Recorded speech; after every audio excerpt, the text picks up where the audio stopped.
Thanks, Jeremy, for being here. Appreciate you a lot. Jeremy is a successful criminal defense lawyer. He's a partner at his own firm, has several attorneys who works with him, and it's an honor that you're here today. I want to ask you about your trajectory. Like, how did you start your own law firm? What brought you into criminal defense law, and what tips do you have for other entrepreneurs in the future? And just get to know you generally. Well, thank you for having me, Susham. That's a great question. I think one thing with lawyers, with all of us, is that we are all we're sort of wrangling us is like wrangling cats, if you will. And the fact is I'm my own person because I don't play in the sandbox well with other people. I think a lot of us as lawyers kind of have to be our own boss. We all kind of have to carve our own path. Maybe that's because nobody else wanted to sort of play with me in the sandbox, as it were, and that may be that just the people who did eventually, I kind of pushed them out and kind of wanted to do it my way, just like the Frank Sinatra song, right?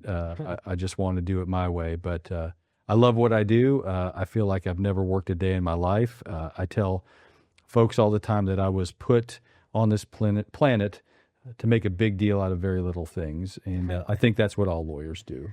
Well, it's cool that you feel like you've never worked a day in your life. Because I used to teach. I used to be a law professor. I'd tell my students, they'd always go to the biggest law firm and try to, pay off those student loans and everything. And I tell them, hey, that's where most of your life is going to go. More than even family or kids, 40 plus hours a week, especially when you're a lawyer, is going to go to work. So either love it or don't do it, because that's where most of your time is going. So it's awesome that you love what you do. And talking about wrangling cats. Okay. You told me earlier your first partner was your cat when you first started your law firm. So tell me a little bit about that. Yeah, and it's really the only law partner that I've ever had that I've gotten along with extremely well. No, I love my current law partners your other now. Law partners, yeah, exactly. That's okay. There's no chance they watch anything I do, so we're totally fine to say anything we need to say. No, I love them. I do.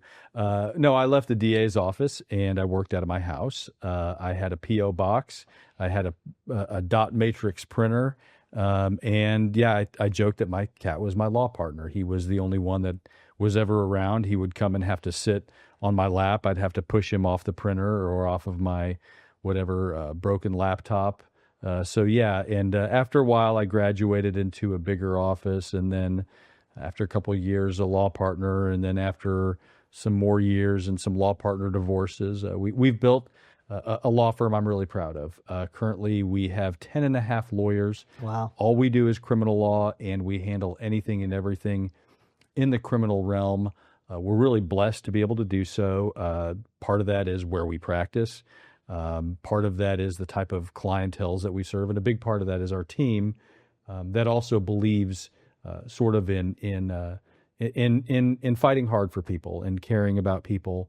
And caring about ourselves and our own reputation. So it goes from the cat all the way forward to a herd of cats. That's kind of what our firm is too. So ironically, it's come full circle. Yes. Yeah. No, I saw your Google reviews. You have outstanding reviews, and I agree with you. Reputation is everything, especially in the long term. I think short term, you sometimes see some bad attorneys do the high volume, not quality work product. But your quality is how we do our firm, and eventually that reputation spreads. So tell me a little bit about, when I first started my firm, I always thought I was like a really good lawyer because I had good mentors, but I was not a good business person when I first started my firm. I made a lot of mistakes with marketing and payroll and taxes. There's a whole nother aspect to the business side. So how did you navigate that to be successful now, with 10 and a half lawyers and a larger law firm and good team? I think we've had a lot of similar experiences this way. You have to learn a lot of lessons the hard way. And what I tell the lawyers that come and work for us is I've already learned these lessons for everybody. You don't have to learn them again. But just there's a lot of simple things that people don't appreciate. When we're lawyers and we want to go practice law and we want to make a business out of it, a lot of times we ignore our weaknesses, and we ignore not only our weaknesses, but we sort of think of it just as practicing law. We think of it just in the courtroom. We Yeah. think of it just from a client management standpoint. And I learned very quickly that QuickBooks, for instance, just your accounting is it's like snow gently falling. And you go to bed on Christmas Eve and it's fun and it's nice. And, oh, we've got some money coming in here and there's a transaction here and a transaction there. And you don't think about it. And then 3 months later, you wake up and your house is underneath snow. So you have to plan at the outset for all of those things. One of the things that has been difficult for me over the years is delegating, giving other people responsibility, allowing them to take the reins. Yeah. To do things. And when you're a solo, that's one of the things that you learn to do is to be in control. And as lawyers, we tend to be control freaks also. But yeah, taking control of things and doing them for yourself, and then having the discipline to let go when it's time to let go. Otherwise, you're just never going to grow. I completely agree with you. And I think in both of our fields, it's even harder because it's people's lives that are at stake. Immigration with deportation proceedings, or if they could get tortured if they're returned, if it's asylum, or criminal defense. Life imprisonment for a crime they didn't commit, right? So it's hard to let go. Right. You want to micromanage each case. But to do it in a way where the quality is still high, like not only have you trained your team and your attorneys, but then you have checks on that quality. How have you navigated that, and how have you still been able to let go but keep that work product quality so high? You have to trust people, and I feel this way. And the way our firm, the way we operate is I work for them. I work for the lawyers that have come and trusted us with their practices. There has to be more in it for them than there is Jeremy, or it doesn't work. It's just that simple. And that means I have to bring in people who know their way around the courtroom. And I have to be able to trust them to do what they do in the courtroom. And I can't micromanage their practices. They wouldn't like that. And I think it would take away from who they are in the courtroom and their practices.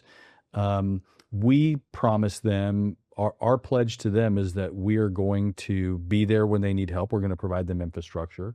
We're going to provide them some of the know-how. We're going to provide them with paralegal, with the ability to have support bringing in cases, the ability to manage their file, to learn how to do that if they've not learned that part of it. But it always comes around to bringing in people who fit your team to begin with, and sort of helping them, helping sharpen them from there. But there always has to be more in it for everybody who walks into our doors, who takes a job with us. There has to be more in it for them. Otherwise, why should they stick around? Yeah.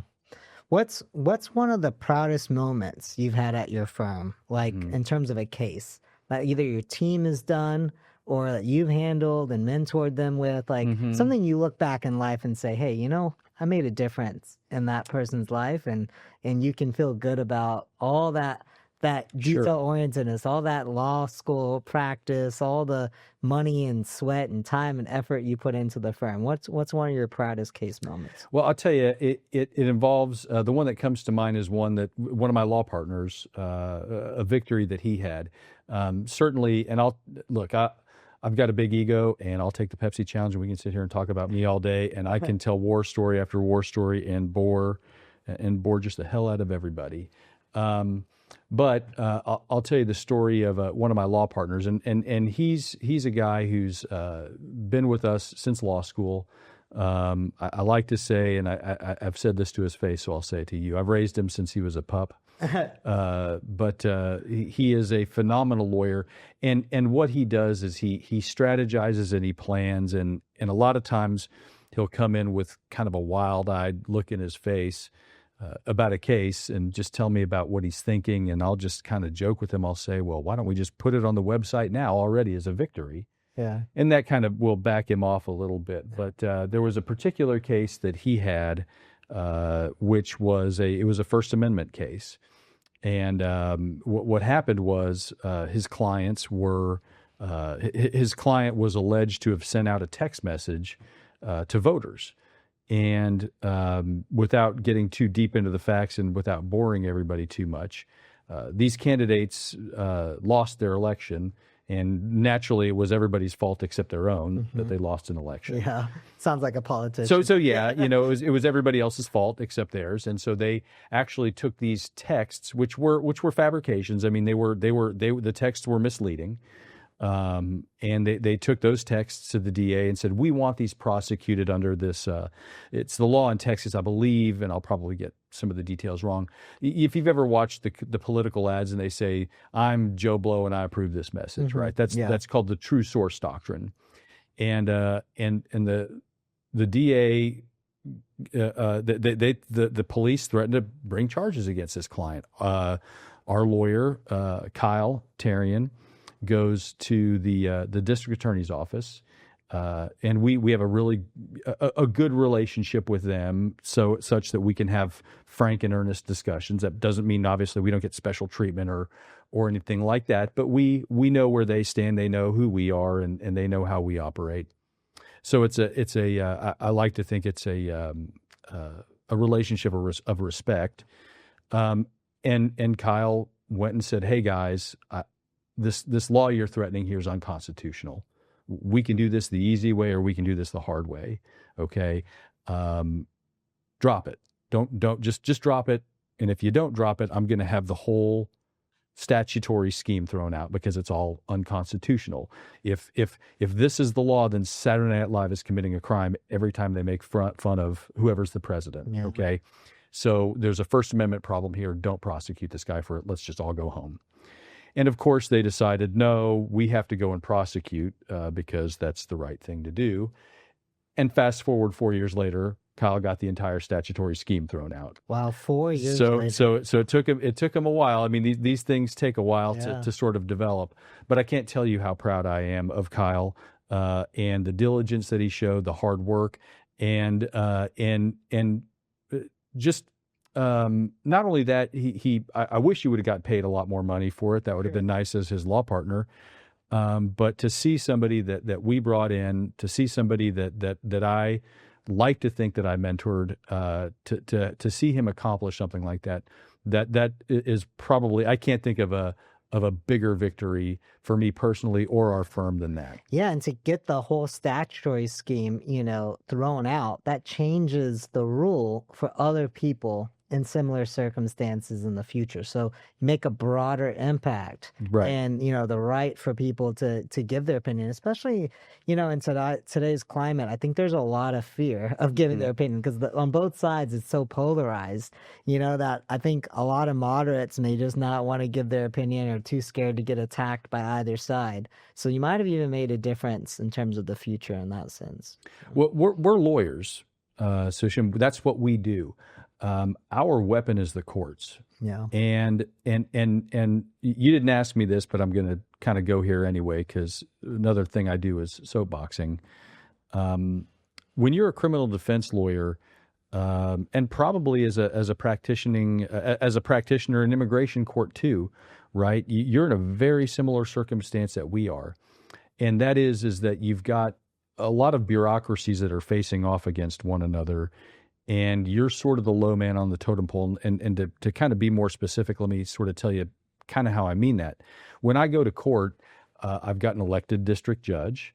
I've got an elected district attorney who's there representing the state. The prisoner is brought over by a sheriff who is elected. The paperwork is all done by the district clerk's office, who is an elected official. We've got the probation department, who is an appointed official who sometimes sticks their head in the middle of this thing. And the fact is that when you're an elected judge or a district attorney, you don't care about. You're a lot more worried about what these other people can do. And in immigration court, you've got the judiciary, right? You've got the Department of Justice. You've got all the powers that be, and you're just this one guy. Right. And they're going to make policy. They're going to take actions. They're going to make policy because they're scared of one another, and they're going to do it to appease one another. And they do it a lot of times on our backs. During COVID, we were expected to go to the jail and stand by our clients during their guilty pleas. Everybody else got to be on Zoom, things like that. and not that that's an issue, but the point is that my weapon is the court. And if I don't like something, I file pleadings. Right. And if I don't like what the judges are doing, then my job is to have a spine and to stand up to them and to make everybody's life miserable through the courts until or unless they recognize our role as advocates. Yeah. And it's very easy to find yourself on the bottom of that pile unless you are tough and unless you have a spine. And going back to Kyle's story, that's what he was doing. Yeah. Is Kyle said, you guys are afraid of these people in Plano. You're afraid of these politicians. You're afraid of the things that they're going to file. You're afraid of them going to the newspapers. I'm going to give you something else to be afraid of. Yeah. And that's kind of what we do. On that issue of being tough and having a spine, with all the immigration news that's happening these days, Right. It's gotten more strict, right? More funding for enforcement, more immigration, raids, court hearings. And the judges, they're not elected in immigration, but they're appointed by the Department of Justice. And so, as you know, Department of Justice is under the president eventually. And so what you're seeing is judges are impacted by the policies. And you see it also with discretion. They had more discretion under previous administration. Same with the government attorney on the other side, Department of Homeland Security. They had more prosecutorial discretion. If it's a simple case, no criminal issues, they're married to a U.S. citizen, why don't we just close it, save everybody resources, and they apply somewhere else? See a lot less of that now. And so if you're with deportation cases, you're going to trial, and then the judges, their records are looking at, whether approving or denying cases. So that toughness, that spine is needed, to your point, more now than ever, including preserving the record. So, I teach my attorneys, you got to really preserve the record. I mean, how much evidence you do, witness prep, legal arguments, a legal brief, because, these days, including going to federal court or appeals, they might be more important than ever. Absolutely right. And that's advocacy, if you think about it. And when it boils down to it, what you're doing is you're advocating for your client in a way that you're finding different ways to be effective. One way to be effective is to convince the person standing in front of you that you're right. But it's a multifaceted way to advocate, not only to try to convince the person that you're right, but you're thinking 2 and 3 steps ahead. And a challenge that I've always found is there are, and when you're a criminal defense lawyer, there's just cases you're going to lose, and you're going to lose them because the facts are so ugly, and people are emotional creatures. They're going to decide things based on their emotions. They're going to have a result-based decision, and at a minimum, I can make it to where we lay out such a logical argument that if you disagree with me, then you're gonna do damage to your own conscience, and that's just straight advocacy. And there's a lot of parallels between immigration practice and our practice that way. So yes, and I'm always curious to hear from your side of it too. Practicing in front of a Department of Justice judge, some of the challenges that you guys might have, because at a minimum, at least my judge is supposed to be neutral or is not getting paid by one of the parties directly. Yeah, it's interesting because it's not as neutral in a sense, right? The other interesting part is they're not elected, and so they're going to be there for a long time. You're going to be in front of that immigration judge, a long, long time. And going back to reputation, your reputation is everything. And how you argued that case, how you prepped the witnesses, that you didn't waste the judge's time. I think it's in the back of that judge's mind because that judge may be there, 20, 30 years on that bench, and you're getting in front of that judge again and again. So I think your reputation is going to be super crucial. I think your work product is really important. I think with immigration court, they're under a lot of, judges are under a lot of pressure. And with the new bill, and we talked about this a little bit off the record, there's a lot more funding for immigration detention and ICE raids. but not that much funding for immigration judges. And they're already backlogged. I mean, they're already under tremendous pressure. The courts are non-detained Are you docket. trying to suggest they didn't think this through? Definitely didn't think this through. I mean, Okay. if they wanted to, if one of their policies was to up the number, deportation numbers or even just resolve cases, didn't do a good job with that. But they're under so much pressure already. And then to have an attorney in front of them, we have to advocate. So we have to preserve the record, a lot of filings, huge amount of filing, but we also need to make it efficient for the judge. So how do you give the brief answers? How do you give the right opening statement or closing statement and not waste the judge's time at the same time? So judicial efficiency. And so it's this balancing act, of how do you get the crucial information in, but still preserve the record with the most evidence, especially in immigration court. But yeah, I mean, it's a bit of a different ball game because you're in front of them so much, and the policies are shifting with the executive branch because they're not elected. So yeah, we're definitely seeing differences from criminal law in that sense. I did want to ask you though, Okay. talking about criminal and immigration law, there's a lot of cross intersection Yes. between the two. As there was a important Supreme Court decision in 2010 called Padilla versus Kentucky, and basically it said, hey, the immigration consequences to a plea could be way more severe. Somebody could get deported, but their criminal case could be dismissed, but it could create a deportation ground for them. And so since then, we saw a huge increase of criminal defense lawyers are like, hey, and that's a complicated area of immigration law, where they're like, let me just, get a legal memo and see what consequences there are from an immigration attorney so they're not liable. Y'all aren't liable for that. How have y'all handled that since 2010? And have you seen an increase of that recently with the Trump administration?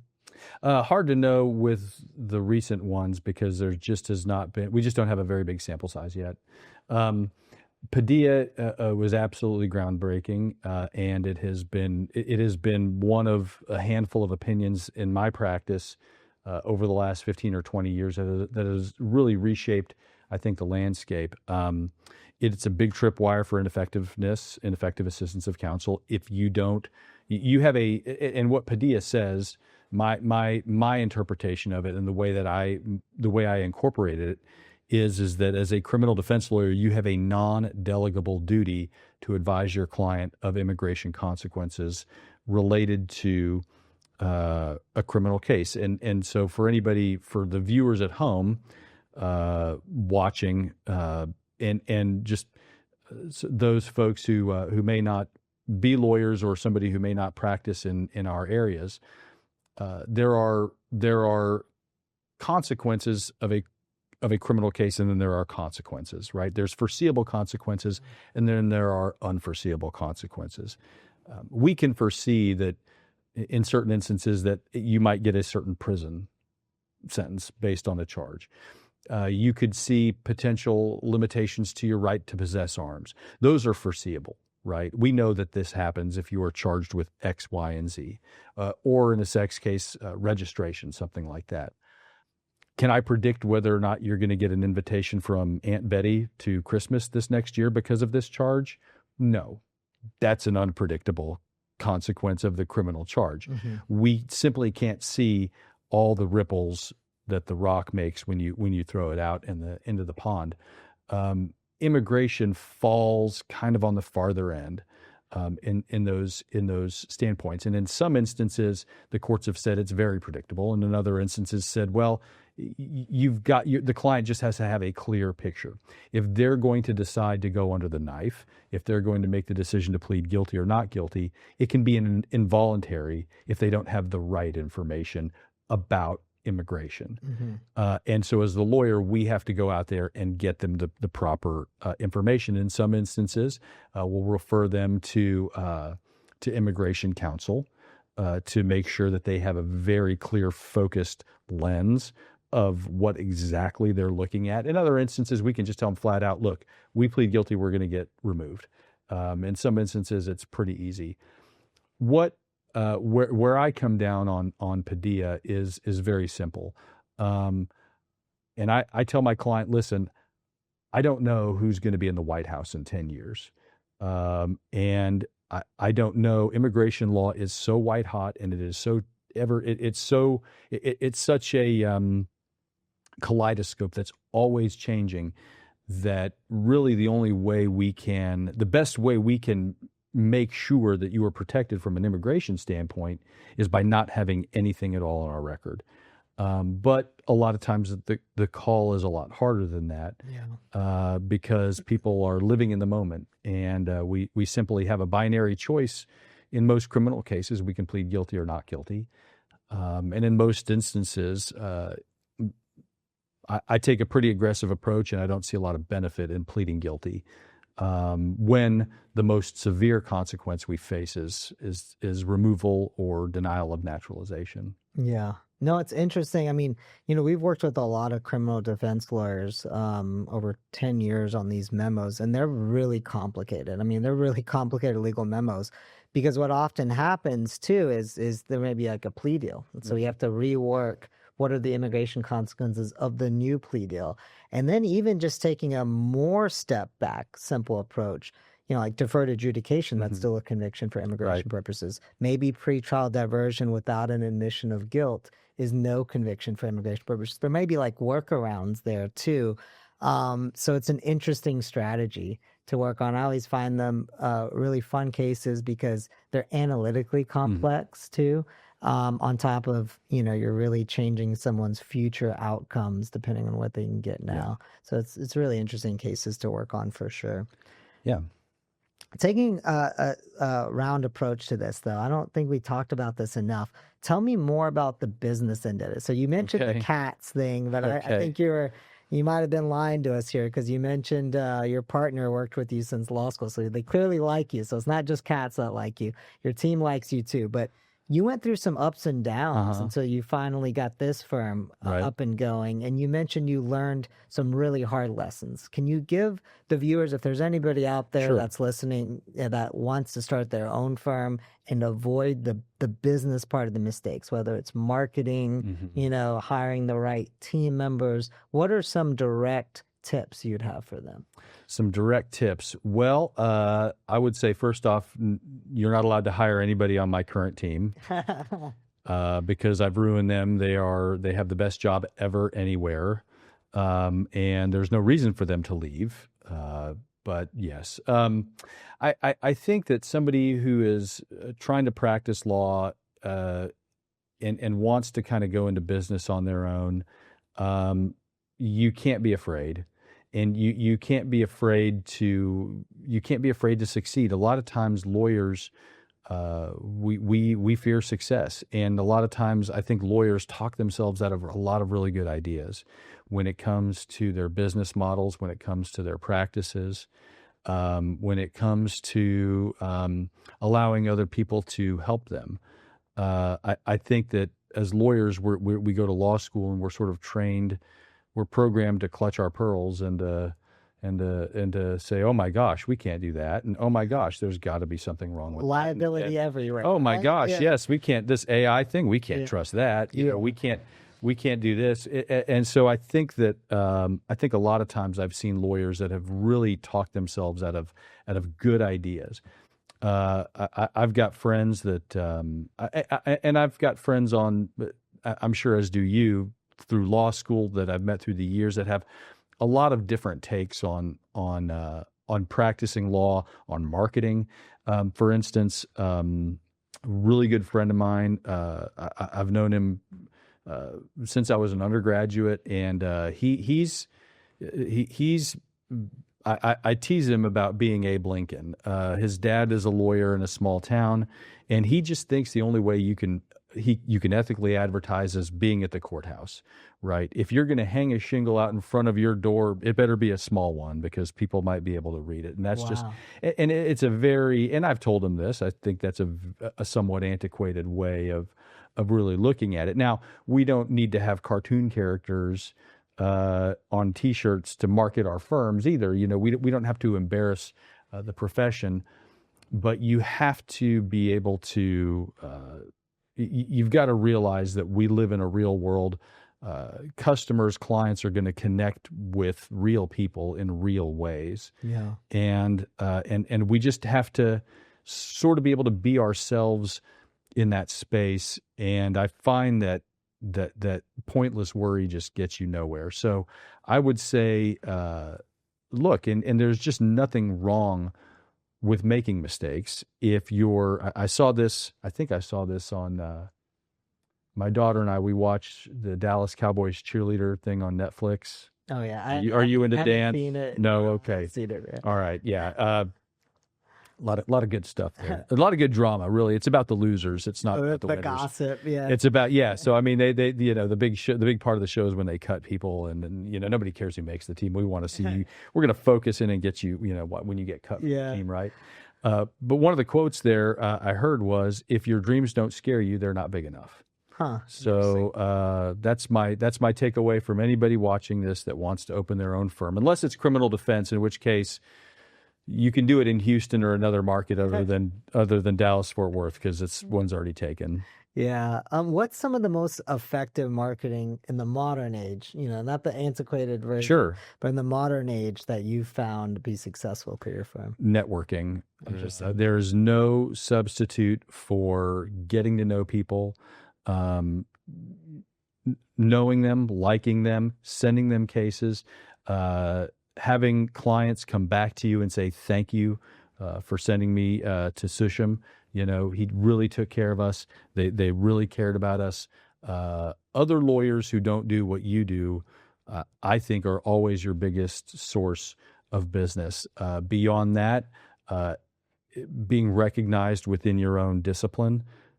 We do a lot of work with Texas Criminal Defense Lawyers Association, getting known inside your industry and out. And none of that's rocket science. And we don't have to be, it doesn't hurt to be good at Instagram. And those things I think are sort of, if you have your core of marketing, and as you work out, I think that those other contact points become important. But you got to master the ones that are really in the center first. No, I think that's an excellent point. I don't think I do it enough. I was telling you about that earlier. It's just you get so busy with so many other things. I think you're pretty good at it, by the way. No, so I appreciate you. What I have found it, and I'm not a big social media guy, maybe because I'm turning 40 this month, which is crazy to say out loud. But I'll trade you. But I think, nobody uses the yellow pages. So Google, is really where it's at. Luckily, I have a great online marketing team. We're on like the first page. But it took a lot of content. It took a lot of Google reviews, our reputation being on point. It took, great media content too. But I never was good at social media. I would say Google, we have a great online marketing team.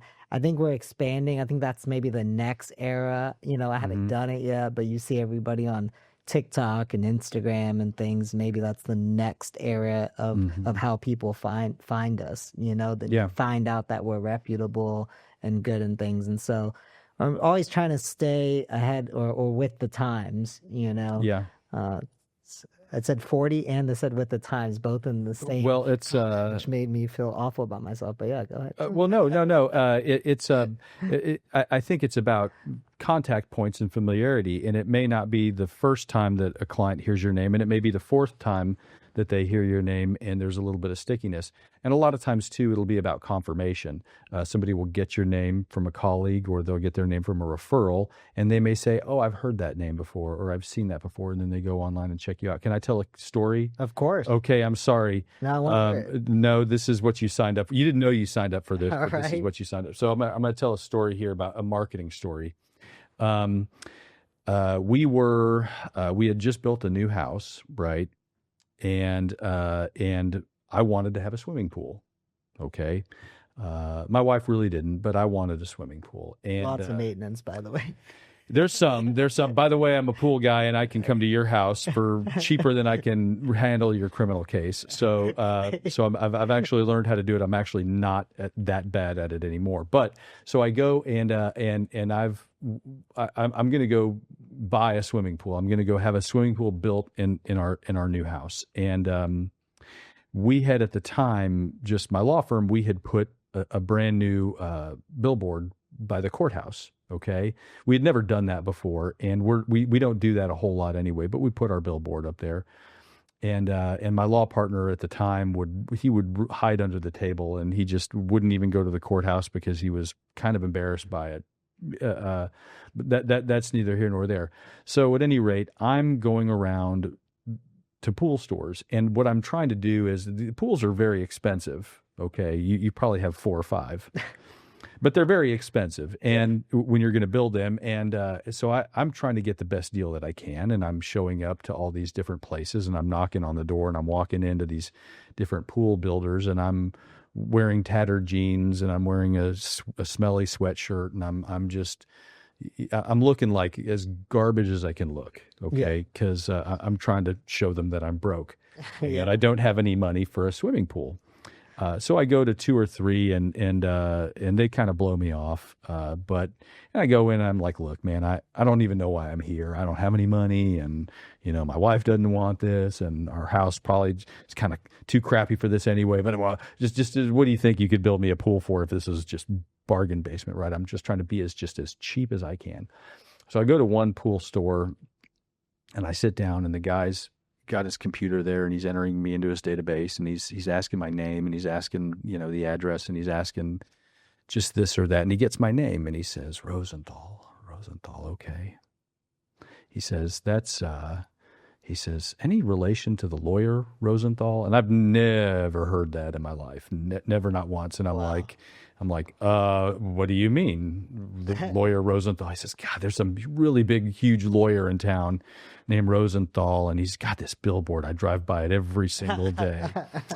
So my pool was pretty expensive. That's the moral of the story. So that's what marketing gets you. Don't do billboards. That's what a billboard will do for your marketing. Yeah, we've actually never done a billboard. I batted that idea around, but I think that feels like it's one of those like branding things. Maybe they'll think of it like you said earlier, like the 4th time, and maybe it'll work. It doesn't hurt. It doesn't hurt, and you got to do it tastefully.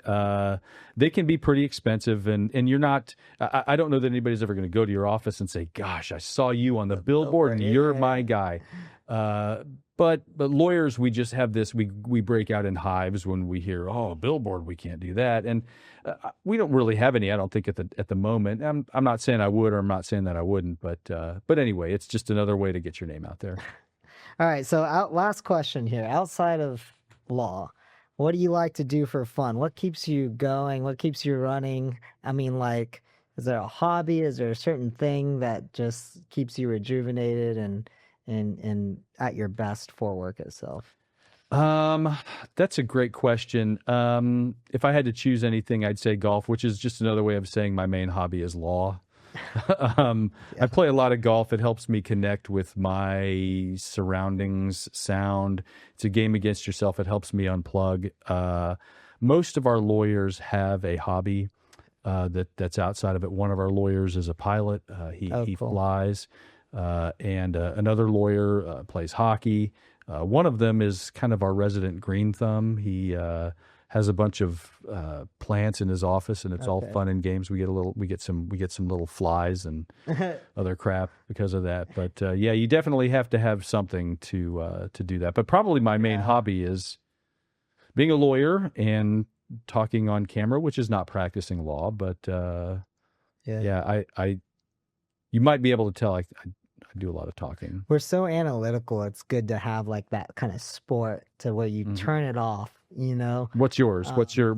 Mine's a sport too. I played a lot of sports, but right now I play 2-on-2 like competitive sand volleyball, like beach volleyball against these 6-foot, whatever guy hitting it straight down. Well, they can't see you. You're 6'9". Yeah, exactly. Yeah, so there That's you go. what I am, yeah. Right. Yeah. So okay. No, but those are real fun, and my firm has sponsored some of the pros, so I'm really deep into the volleyball kind of community. But it keeps, and when I feel like when I'm playing, this might be how you feel with golf. When you're playing, you're so in the present moment that you're not thinking of anything else. As law firm owners for both those, thinking like 10 steps ahead. What is everybody working on? What are we doing next month? How are we pushing the envelope for this? How are we strategizing on this case? There's a million things going.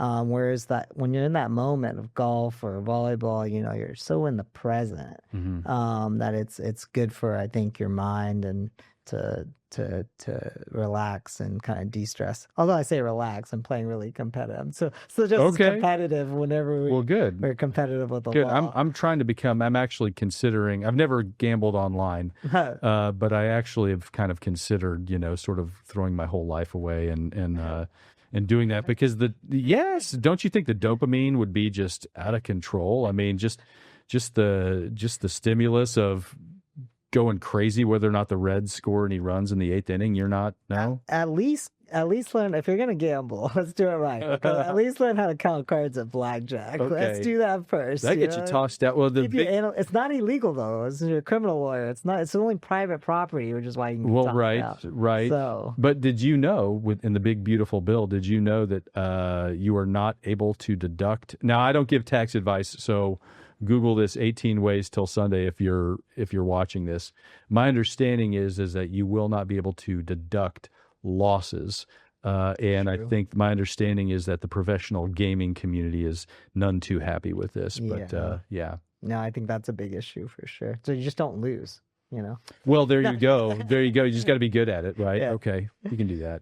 But I think that's about all I have. Anything you got? Any other last questions or anything, Jeremy? Thanks for being on, by the way. Really Well, thank appreciate you. I do want to know. I do want to know about your teaching time, it. Yeah. and I want to know about your being a professor, and what you thought of your students, and kind of what were some of the good and the bad and the ugly with teaching. That is something I kind of came here wondering. Yeah, the good, bad, and the ugly.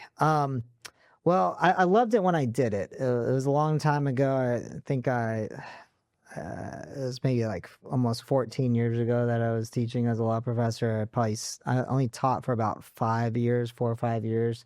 I was a clinical law professor. So for those that don't know what that is, I know we all go through law school, we know, but those that are not, lawyers or went through law school, you have to be a second or third year student. And then we train them on real cases, on our bar licenses, by the way, on the line. So, and of course, people's lives. So very important it gets done right. But the students train under me and they even go to court. It's cool to see them argue a case. We prep them a whole lot. But that was really fun because you got to see how much the students progressed. And then you also it was pro bono work, free work is what that means, for the people that need it. So often like asylum, refugee cases, human trafficking victims. So we really got to help people in need, and the students were learning a ton. So I love doing it. And you have all the resources of a law school. We have it now with the firm, but very expensive, Westlaw and all those things. Right. But we had all that there so we could handle complicated cases too. So that was the good. Mm-hmm. The bad is it starts to get difficult after you do it for a long time, because you start to train them up, they get good in clinic 2, and then maybe if they stay in the summer, and then you go right back to clinic 1, and you have to go back to the acronyms like the INAs, the Immigration Nationality Act, and you want to go a little bit faster eventually. You want to handle more complicated cases, and I think it's one of the reasons I probably stopped. And then the ugly is, generally speaking, clinical staff, clinical professors, they don't get as much reputation within the law school, even though they're handling really complex stuff, as tenured law professors do, teaching a regular class. And I taught a regular class. I taught asylum refugee law as well, but there wasn't like a track to be tenure when you're clinical mostly. So that was another reason for me to start my own firm and be independent. I think the combination of having permanency elsewhere, being really independent, which, by the way, when I was a law professor, I was pretty independent. I could come and leave when I wanted, I guess it's just my own mental thing, is I'm very an independent guy. But I think that not having the tenure track, and then also wanting to work on more complicated cases and a variety of cases, everything, we handle now, from investor visas to asylum refugee cases. So I think those are the reasons to leave, but I don't regret it all. I loved it when I was there. I love the people we helped, and it's really cool to see the students. I mean, students are now like partners at law firms. It was so long ago, and judges, and they're just doing extraordinary work. and it was cool to have a small piece of that. Well, I can understand escaping from Houston, so I get that. I did actually have one more question for you. Do you find that there's in criminal law, we have clients get fatigued after a while. If they're facing criminal charges, if they're facing a lot of criminal charges, they may have a good issue and they may have a winning issue, but they sometimes want to give up just because it's too long, too much money, too much stress. Yeah. Are you finding that your clients are getting fatigued in this climate? It's an interesting question. We're seeing a double-edged sword on that. I mean, one is people are actually working on their case when they should have been working on it a long time ago, because there's a lot of fear out there. Like, they've been married to a U.S. citizen for 5-7 years, but they never filed. But now they're afraid of what's in there, understandably so, with the ICE raids. And so now they're finally filing. So that's one side of it, is the opposite of fatigue. They're being finally proactive and working on their cases. Another side of it is cases can last a long time depending on the type of case in immigration court. And so you can start to see the fatigue, but a lot of the work may not be done till the trial. So maybe they're not fatigued yet because we haven't really done all the most difficult prep. But one thing that we're seeing, and I wouldn't say it's a whole lot of it, but some of it is like you saw that Supreme Court case that came out recently where somebody could be deported to a third country. And they're a horrible country like Sudan and things. Now, those are people with removal orders, so they don't apply to everybody. But the fear of that, you're starting to see people say, okay, you know what? Why don't I'm from X country. Why don't I get a visa to Spain? I'll just go somewhere else. This is a lot of headache. So you see some of that. But a lot of people, they went through a lot of struggle to come here. And to legally work here and provide for their families. It's not easy to uproot and just go somewhere else. So I would say that's the minority, but it's a trend that's starting to happen some. All right. Well, thank you. No, that I was curious about that. And my last question is, can I keep this mug? I say you can. Okay. Yeah. It's not my mug, but I say you can. Well, I don't care. It's mine now. Well, thanks for being on. I appreciate you. Thank you. Yeah. Have it. All right.